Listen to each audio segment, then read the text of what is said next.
ॐ नमो लक्ष्मीनारायणाय नमः। ॐ नमो लक्ष्मीनारायणाय नमः। ॐ नमो लक्ष्मीनारायणाय नमः। ॐ नमो लक्ष्मीनारायणाय नमः।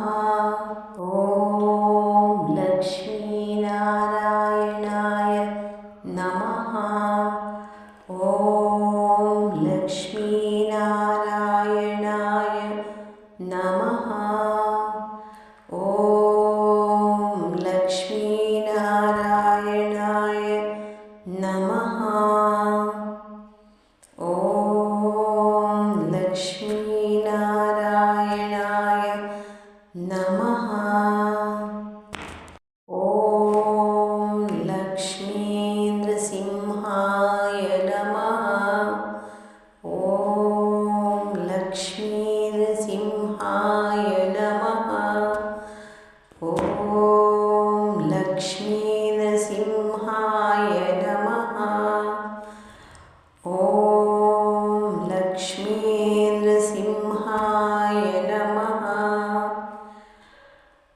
ॐ श्रीमहालक्ष्म्यै च विद्महे विष्णुपत्न्यै च धीमहि तन्नो लक्ष्मी प्रचोदयात्।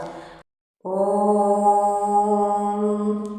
श्रीमहालक्ष्म्यै च विद्महे विष्णुपत्न्यै च धीमहि तन्नो लक्ष्मी प्रचोदयात्। ॐ श्रीमहालक्ष्म्यै च विद्महे विष्णुपत्न्यै च धीमहि तन्नो लक्ष्मी प्रचोदयात्। ॐ श्रीमहालक्ष्म्यै च विद्महे विष्णुपत्न्यै च धीमहि तन्नो लक्ष्मी प्रचोदयात्। ॐ श्रीमहालक्ष्म्यै च विद्महे विष्णुपत्न्यै च धीमहि तन्नो लक्ष्मी प्रचोदयात्। ॐ महालक्ष्म्यै नमः। उग्रं वीरं महाविष्णुं ज्वलन्तं सर्वतोमुखं नृसिंहं भीषणं भद्रं मृत्युर्मृत्युं नमाम्यहम्। उग्रं वीरं महाविष्णुं ज्वलन्तं सर्वतोमुखं नृसिंहं भीषणं भद्रं मृत्युर्मृत्युं नमाम्यहम्। उग्रं वीरं महाविष्णुं ज्वलन्तं सर्वतोमुखं नृसिंहं भीषणं भद्रं मृत्युर्मृत्युर्नमाम्यहम्। उग्रं वीरं महाविष्णुं ज्वलन्तं सर्वतोमुखं नृसिंहं भीषणं भद्रं मृत्युर्मृत्युं नमाम्ಯಹಂ। ಈಗ ಪಠಿಸೋಣ ಶ್ರೀ ಲಕ್ಷ್ಮೀನರಸಿಂಹ ದ್ವಾದಶ ನಾಮ ಸ್ತೋತ್ರ. ಶ್ರೀ ಲಕ್ಷ್ಮೀನರಸಿಂಹಾಯ ನಮಃ. ಅಸ್ಯ ಶ್ರೀ ಲಕ್ಷ್ಮೀನರಸಿಂಹ ದ್ವಾದಶ ನಾಮ ಸ್ತೋತ್ರ ಮಹಾಮಂತ್ರಸ್ಯ ವೇದವ್ಯಾಸ ಭಗವಾನ್ ಋಷಿಃ ಅನುಷ್ಠುಪ್ ಛಂದಃ ಶ್ರೀ ಲಕ್ಷ್ಮೀನರಸಿಂಹೋ ದೇವತಾ ಶ್ರೀ ಲಕ್ಷ್ಮೀನರಸಿಂಹ ಪ್ರಸಾದ ಸಿದ್ಧ್ಯರ್ಥೆ ದ್ವಾದಶ ನಾಮ ಮಂತ್ರ ಜಪೆ ವಿನಿಯೋಗಃ.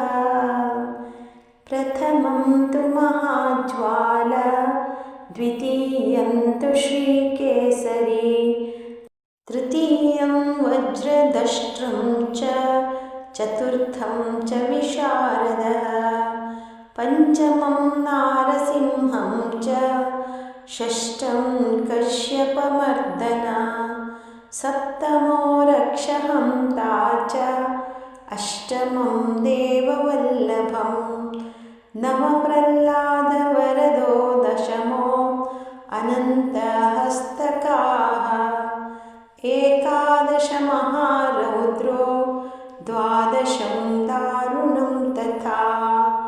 एतद्द्वादशनामानि नृसिंहस्य महात्मनः मन्त्रराजमिति यज्ञेयं सर्वपापनिवारणं क्षयापस्मारकुष्ठादि तापज्वरनिवारणं राजद्वारे महाघोरे सङ्ग्रामे च जलान्तरे गिरिगौहर अरण्ये व्याघ्रचोरसमागमे रणे च मरणे चैव यशो यान्ति परं शुभम् शतमावर्त एद्यस्तु मुच्यते व्याधिबन्धनात् अष्टोत्तरसहस्रं तु लभते वाञ्छितं फलम् इति श्रीवेदव्यासविरचितं श्रीलक्ष्मी नारसिंहद्वादशनामस्तोत्रमहामन्त्रस्य सम्पूर्णं श्री